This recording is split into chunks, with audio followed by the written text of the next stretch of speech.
Kyle, do you have a dream car? Yeah, I've got 3. Okay. All right. 1, Oscar Mayer Wienermobile. Okay, yeah. Uh-huh.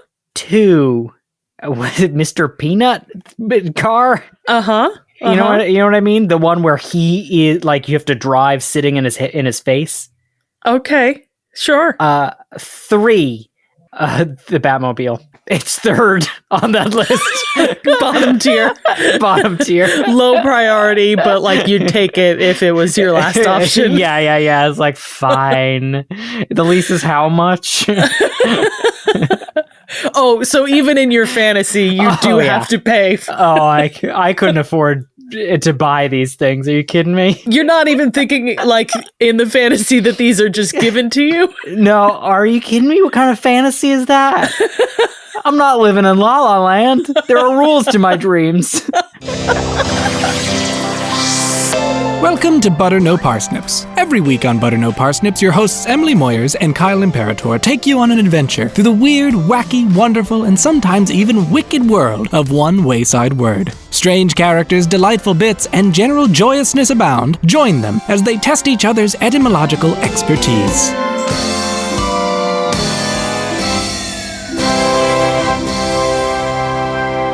Hey everybody, welcome to Butter No Parsnips. I'm Kyle Imperator. And I'm Emily Moyers. I'd like a Mini Cooper. A Mini Cooper? Oh, yeah. I mean, that's not a dream. That's real. Sure. We'll see. Emily, I'm giving you a Mini Cooper right now. Amazing. Kyle, can I give you a word in return? I would love a word as payment. Yes, please. Okay. The word I have is Brougham. B-R-O-U-G-H-A-M. Brougham. Brougham? Can be pronounced broom. Can more rarely be pronounced Brougham. See, I would see that and I would say Brougham. Brougham. Brougham. Well, there's an older pronunciation that's like Brougham, you know? Brougham. Really, really hit the GH. Yeah. Brougham. But most common, Brougham. Brougham? I hardly know him. I'm so proud of you, Kyle. That's my time, everybody. You can catch us at the Chuckle Hut. Okay, Brougham. Is this a noun? It is a noun. Okay, that works with the way it's spelled. So something is it a Brougham or Brougham? It is countable. It is countable. Yeah. So I can have multiple Broughams. I'm thinking like a rough 'em up, like a scuffle is a Brougham. You know, I like that. That's my quick That's your guess. Out of the box guess. It's incorrect, but I like it a lot. It's fun, but it's very off base. Yeah. I mean, fair. Is it from Old English? It is an eponym, Kyle. Someone is Mr. Brougham, and I'm going to get to drive his car at the end of this episode. Kyle, would you like your hint? Yes, please. The hint I have for you is horsepower. Oh, is this a cheeky hint? Is this a crossword hint? It could be. All right. I'm going to guess. My guess is that a Brougham is a buggy. Meaning? Like a carriage. Yeah. You got it, Kyle.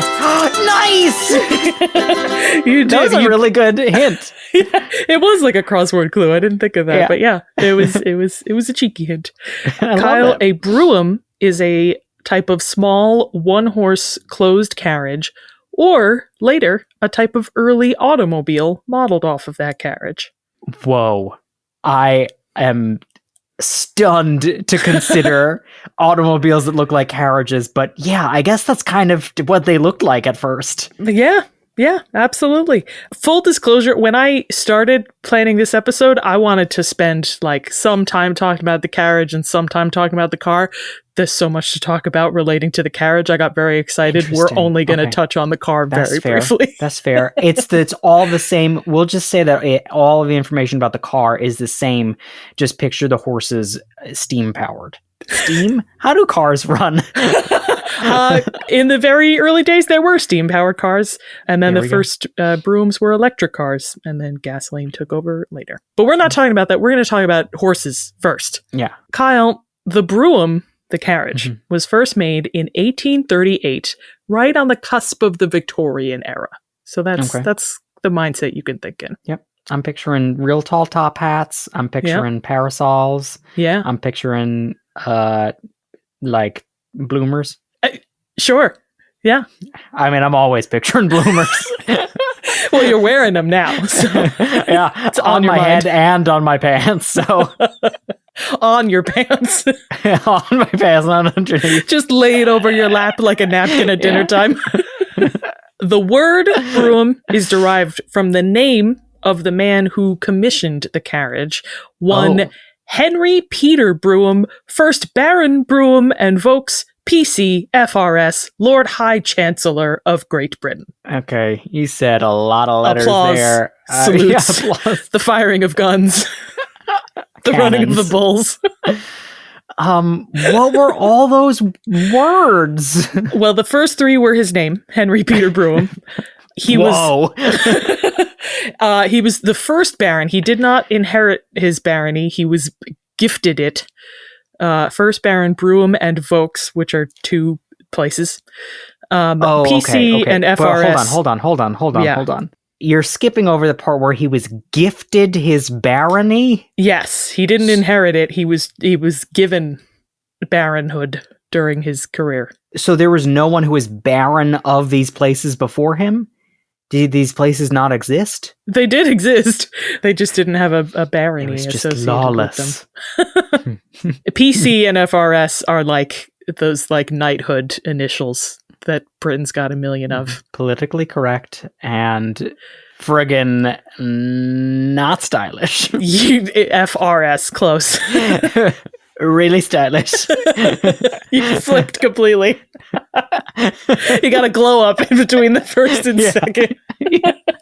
And he served as Lord High Chancellor of Great Britain, which I'm going to come back to in one second. For the sake of etymological thoroughness, his family name Brougham is derived from the place that he became Baron of in northern England, Brougham. And that is basically a combination of the Old English burg, meaning fortress, and ham, meaning homestead. Oh, Bergman Fortress. Yeah, it's why you see that. Those Berg and Ham are both very common endings in European names because they just meant, like, the castle where we live. Yeah. And his name and place was just put them both together. It's a house. House.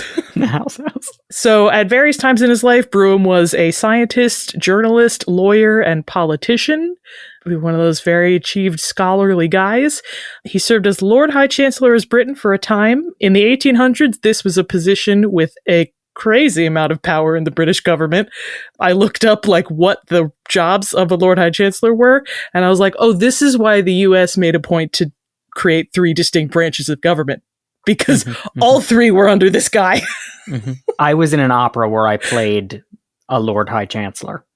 Oh, yeah. And the whole thrust of the play is that as Lord High Chancellor, I am technically the father of all orphans, and I fall in love with one of the orphans. No, not good.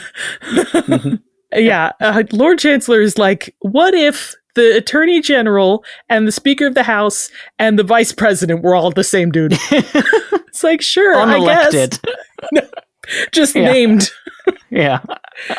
Yeah, so Baron Brougham did some good things with his power. Notably, he had a very major role in passing the Slavery Abolition Act of 1833 and was like pretty vocal about like abolition and civil rights after abolition. 1833? Yeah. Is that before the American Civil War? Yes, it is. Britain got there just ahead. Wow. I mean, we're really slacking. I think that's been made clear. But Brougham also had a reputation for being like a very judgmental and vindictive man. As a journalist, he ran multiple smear campaigns against scientists he just disagreed with. Mm-hmm. Okay. But separately from all of that, Brougham also had some thoughts on the ideal carriage. Kyle, when you hear the phrase horse-drawn carriage, what are you picturing? What does it look like in your mind's eye? I'm picturing a Clydesdale sitting cross-legged on a couch with a sketch pad and possibly the most beautiful charcoal drawing of a carriage one has ever seen. Okay.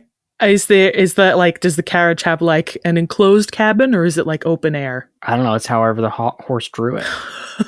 You're really planning to derail this bit, huh? I guess immediately I'm thinking of closed carriage. How many passengers do you think it sits? Oh, Is it like a small cabin? comfortably 2. Okay. Where's the driver? And then another one for the driver outside. Outside, yeah. Yeah. Like 2 horses? 2. 2. Okay. How many wheels? You said how many wheels on the carriage? Yeah. You can have less or more than 4 wheels on a carriage? So you're picturing 4? So these were all things that varied by carriage model in the 1800s. In the early 1800s and before, choice of carriage often meant a choice between one that was like very sturdy and very spacious versus one that was very fast and light and not clunky. Sure. Carriages that were privately owned were very much a luxury and a status symbol of the wealthy, and thus they tended towards the larger and grander end of that spectrum. For instance, a very popular model was the Landau, Landau, named for the German city where they were first made. These were 4-wheeled carriages, typically pulled by 2 horses. They sat 4 passengers plus a driver and a servant in the front. And the passenger cabin was actually convertible. The roof was like retractable in the front and back, and then the windows could be wound down. So it was just like a bottom shell. And it was like very low so that the passengers could show off their very fancy attire and feel like they were on display. Like the Porsche of carriages. Yes, you got it. But they weren't Porsches, they were big. And they were clunky and they were loud. And they needed 2 horses that you had to pay to maintain. Oh, yeah. Yeah. So there were smaller and lighter carriages, but they were generally a lot less safe. A common model for private ownership was the phaeton, Phaeton. That's named for a figure in Greek mythology, Phaethon, who tried to drive the sun chariot and almost set the earth on fire in the doing. These carriages were pretty small. They named a carriage after that? Yes. That's how dangerous it was that they wittingly named it after the guy who almost set the earth on fire. You're playing with fire here, buddy. Truly. They were very small. They sat just 1 to 2 people, including the driver. So you'd either drive your own carriage or just be you and the driver. And it only required 1 horse. These were particularly popular among like young, sporty, rambunctious gentlemen. They would opt for the high flyer phaeton, in which the carriage sat very high up, like above the wheels, and was on springs, and it could go very fast, but was known for bucking people off to their near death. Of course. It's like a mechanical bull, but as a vehicle. It's like we're going to ride a pogo stick as a carriage. It's like a wacky races vehicle. I feel like there was a wacky races vehicle that was like super tall. The inventor. All of which brings us back around to the Right Honorable Lord Brougham. Brougham wanted a carriage that would split the diff between something like the Landau and something like the Phaeton. A carriage that was stylish and safe and light. Accounts of how this carriage came to be vary. Some sources specifically say it was designed by Lord Brougham. Others say it was designed based on his specifications. Others just say it was designed for him. Hard to tell. Whatever the case, he got it, and he popularized it, and he got his name on it. So that's why we call it the Brougham. Good for him. Yeah. You know? Because there are worse things that you could have named after yourself. For sure. But now that we have context, I can describe for you what exactly a Brougham looked like.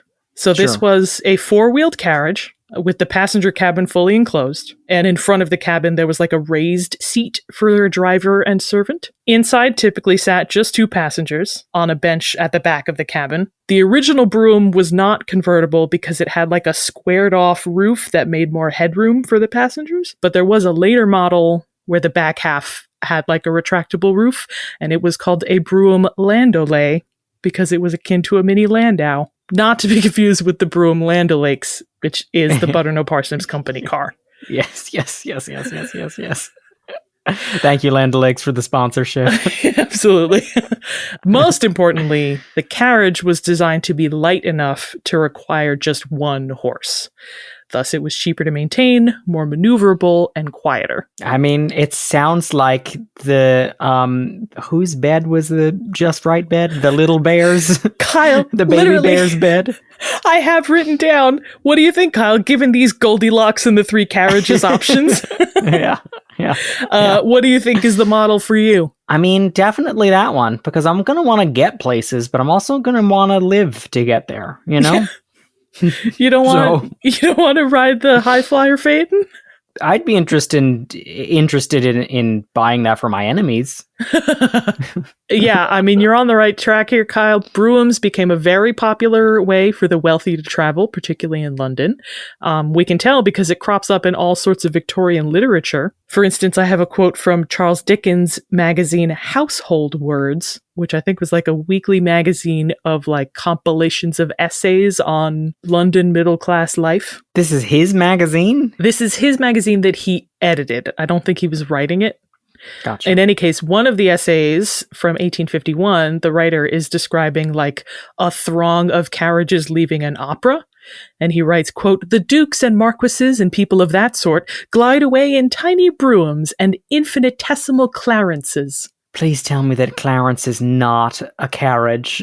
And this is so much more interesting. Tiny men that have people on their backs and just run. Oh, I forgot my brougham today. It's okay. I brought Clarence.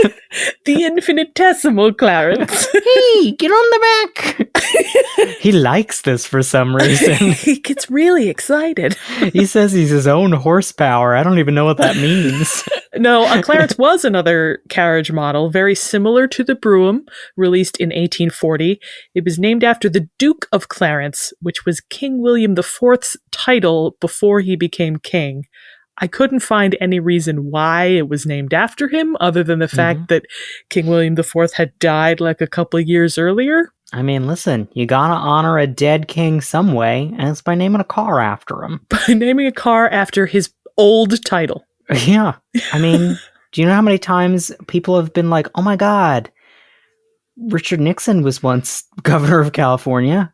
We gotta name this car the California governor. That's right. That's right.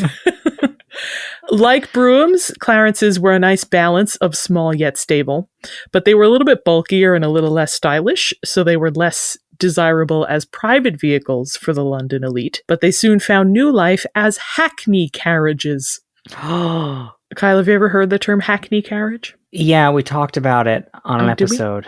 Yeah, I brought it up in passing, but I forgot what it was. Is it like a cab, like a taxi? It is. Yeah.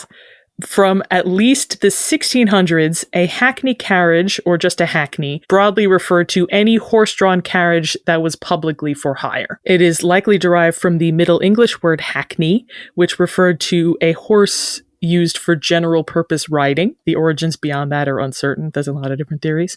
But It is where we get the modern English word hackneyed. I was just going to ask that. How? Hackney as a verb initially meant to use a riding horse, to ride a horse, and then later meant to overuse a riding horse. And thus the adjective hackneyed meant worn out, specifically in reference to a horse, and then just widened out to mean worn out and overused, applying to anything. That is crazy.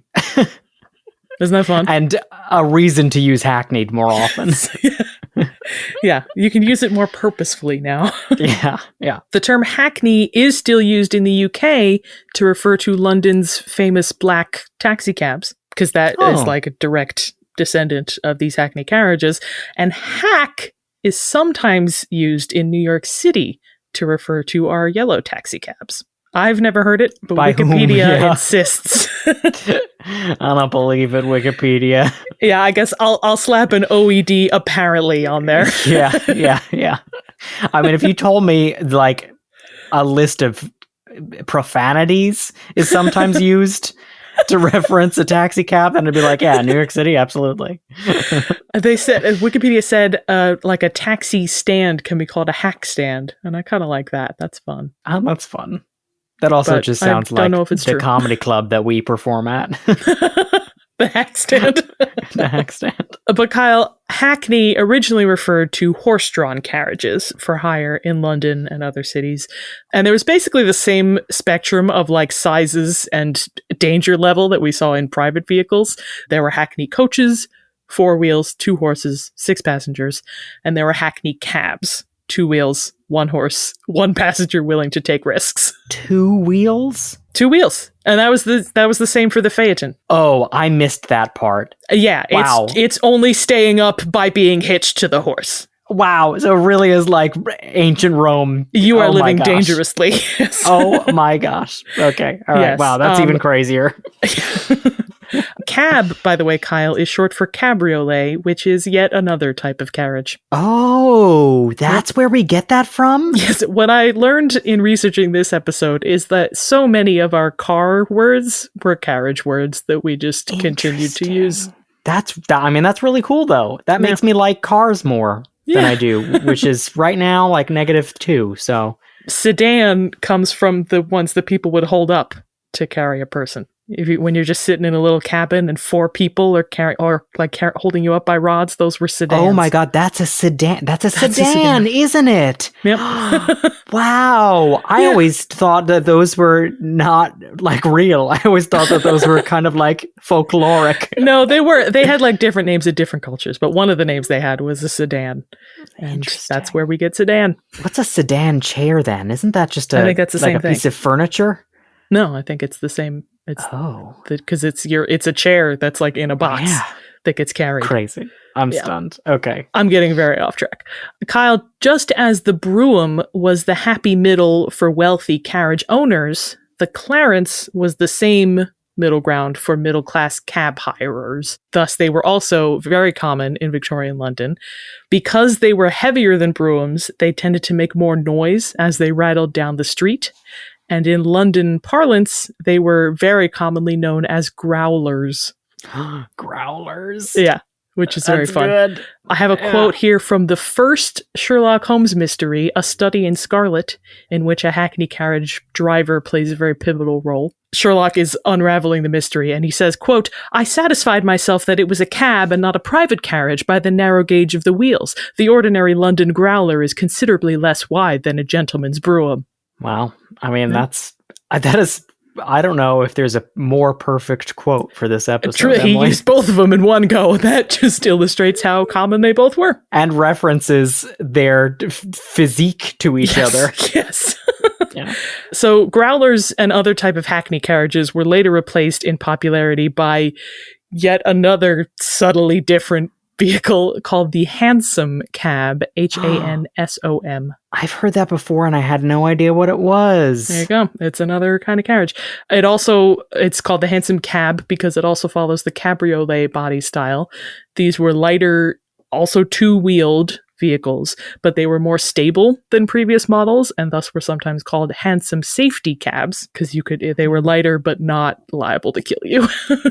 And there was also a version of the Brougham that had it was like a smaller 2-wheeled vehicle, and that was called the Brougham Hansom. The Brougham Hansom.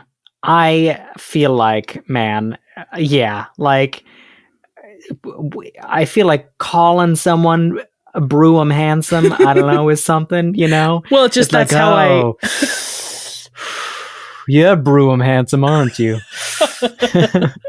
That's like why don't you come back to my place later? You're elegant and stylish like a well-to-do carriage. You're Brougham handsome. Yeah, you're Brougham handsome. Yeah.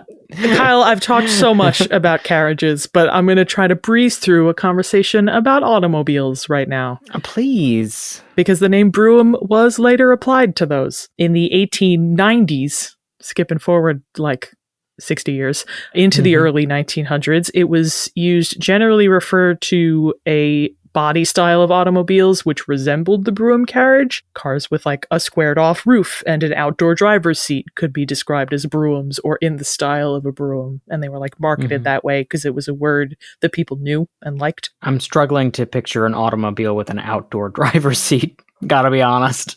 Can I give you something to Google? Because as the 20th century progressed, a vehicle that looked like this was more commonly known as a coupe de ville. or a town car.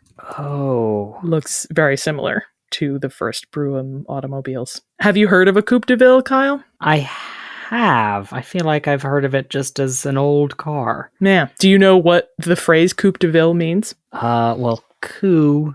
It's not related to coup like Okay. a coup de grace. Well, de ville is going to be of the town. Yep, which you I got guess it. is That's why is it just car of the town, and that's why it's called a town car? Well, so it's called a town car because of the de ville. It was meant to be like a car for riding around town.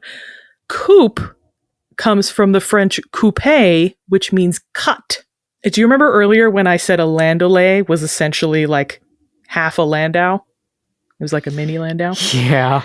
There was yet another model of horse-drawn carriage called a carrosse coupe, literally cut carriage, for the same reason. It was a version of a larger carriage that was like just half of it. So they called it a carrosse coupe or a carrosse coupe, and the name was commonly shortened to coupe, and then people who didn't Anglicized. speak French just called it a coupe. Yeah. Is there a direct relation between that vehicle and the coupe de ville, or is it just like a coupe? It was like an automobile modeled off the carriage loosely. Gotcha. So the coupe de ville definitely became the more famous and recognizable term through time, but the Brougham did hang around from around the 1910s, 20s. It was used as a model name in the UK and the US for cars that didn't necessarily resemble the Brougham body style at all. It was just a nice word that felt fancy. Sure. And I'm sure there are people who drove Broughams who were just like, well, this is my new Brougham, you know? Yeah. The earliest example of that is the 1916 Cadillac Brougham, which was a large 7-seat sedan. Not a Brougham at all. They just called it that. 7 seats. Yeah, like a 3-row. You'd have like, well, I assume it's like a 2 in the front and 2 in the middle and then a back bench seat. What if it was 7 rows, 1 person each? Oh my God. Like a limousine, but like full. But also like a slinky, like it bends. It's got joints in it. Yeah, like it's like a snake car. Love it. Cadillac, along with several other car companies, used Brougham as a trim level, which is like, you know, when a car company will have different types of the same model, like, sure, yeah, you know, like the sport version of this model or whatever. Yeah, those are called trim levels. So, like in 1962, there was the Pontiac Grand Prix, and in 1981, there was the Pontiac Grand Prix Brougham. It was just like a subgenre of that model. And there are loads of examples of that. I'd like to see how well that one sold. Well, Brougham must have continued to be a popular word because the Cadillac Brougham later made a comeback and was being produced from 1987 to 1992. Wow. Yep. And then I was born. Yeah, I was going to say, you and I were almost alive to see it. Kyle, that's what I got on Broughams. I mean, what a fun carriage ride into automobile parlance, Emily. It was a lot. I got very excited. There was a lot about etymologies of different carriage names that I was finding super interesting. I know it is interesting, and it's interesting to see how ingrained that is in our modern language for automobiles. Yeah, because like we just use like a coupe is just like a 4-door car, but it has all this history to it. It's super cool. Anyway. I would have just said it was just a car, and now I'm learning so much more about coupes. Yeah. Great. I love it, Emily. Oh, thanks, Kyle. Well, I hope you learned something about Brougham as well and could possibly use it in a sentence. Of course, without a doubt. Emily, look at the guy that you're talking to right now. He looks like a guy that could use the word Brougham in a sentence. Don't I look like a guy who drives a Brougham? Yeah, actually. I could see you in a Cadillac Brougham. Haven't looked up a picture of it? I could see you in there. All right. The other day, I wanted to go get milk. Mm-hmm. And so I left my house and I opened up my door to my vehicle and I got in my Brougham and I rode it 18 miles, 4 days to the nearest greengrocer and got some milk. It was spoiled by the time I got back. Yeah. This sentence took place in 1843. Yes. Yeah. Oh, absolutely. Yeah. Thank you, Kyle. Absolutely beautiful. Would you like to play a game? Yes, please. Yeah.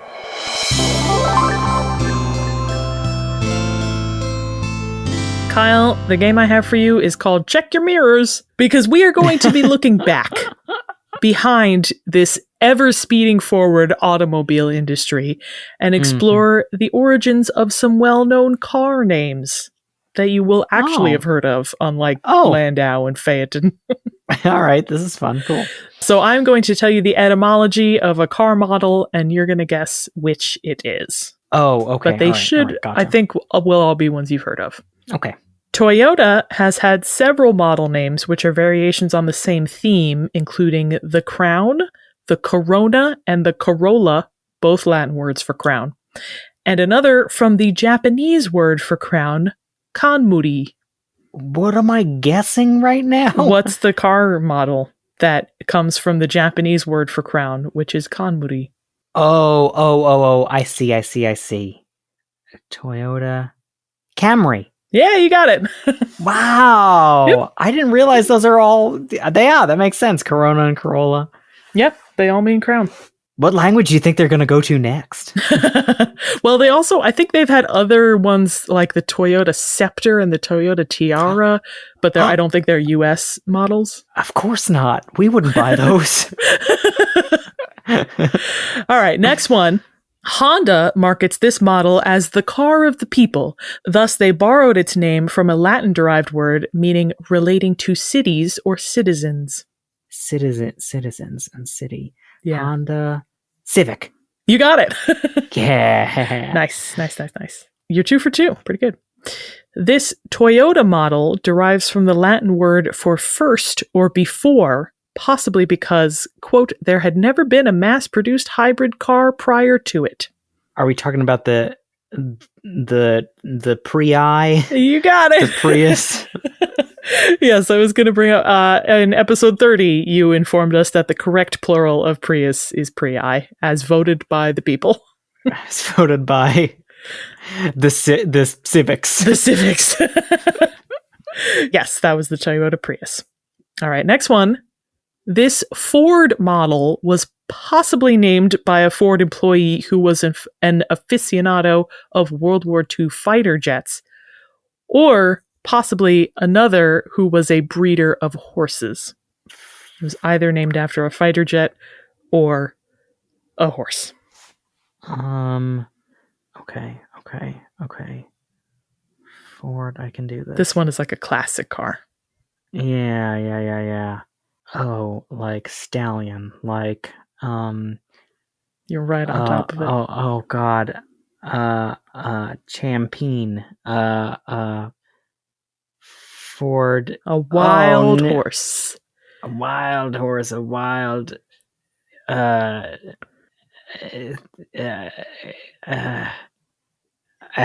no. I really want to get this so bad and I'm blanking. This is very gettable, Kyle. Focus on the horse thing. Okay, focusing on horses. Yeah. Okay, and a wild horse is a mare. It's a I cannot believe we are really in penguin territory here. I cannot believe how close you are, and you haven't said it. What is it with you and animals that your brain breaks down, Kyle? I don't know. We're talking about the Ford Mustang. Not the Mustang. Oh boy. Can finally breathe. There was a World War II fighter jet called the Mustang that it might have been named after, or it might have just been named after the horse. Last one, Kyle. Mm-hmm. Chevrolet initially claimed that this model name derived from the French word for friend or comrade, perhaps, but it is in fact a meaningless made-up word. I'm trying to think of what friend is in French. Would that help me? Well, no, I use the word comrade because it is like vaguely similar. Okay. So Chevy. This is the one where I'm not positive you'll know this model. Chevy. I'm blanking. Chevy Comstock. No, it is the Camaro. Do you know that one? Oh, yeah. My dad had one of those. Or my mom. My mom. I think. Okay. When asked what a Camaro was, a Chevrolet spokesperson later defined it as, quote, a small vicious animal that eats Mustangs. Beautiful. Because it was like their competition to the Mustang. Wow. That's like Nintendo, Sega level getting at each other, you know? Yeah. Emily, that's so much fun, honestly, because those are like cars we talk about. And now we can those are all cars go people home know. to our friends and be like, hey, you know that Honda Civic that you have? I can tell you why it's called that. And then they'll say, they'll push Get you in out the of my dirt and house. say, hey, nerd. Yeah. Kyle, thanks for listening to me ramble. Emily, thanks for telling us about cars. Thanks for finally Butter No Parsnips has a car episode. So I hope all of you gearheads out there enjoyed our episode. And remember that you can watch us on YouTube at Butter No Parsnips, and you can find Butter No Parsnips on other social media, such as Facebook and Instagram at Butter No Parsnips Podcast, and TikTok at Butter No Parsnips. And if you liked today's episode, which we hope you did, vroom vroom, consider giving us a 5-star rating or review wherever you heard us. And if you really liked today's episode, consider donating to our Patreon, patreon.com/butternoparsnips. Donating $5 or more gets you exclusive access to Buttered Parsnips, our After Hours podcast. Thanks so much to all of you. You help us make what we make. And with that, I've been Emily Moyers. And I've been Kyle Imperator, and this has been Butter No Parsnips.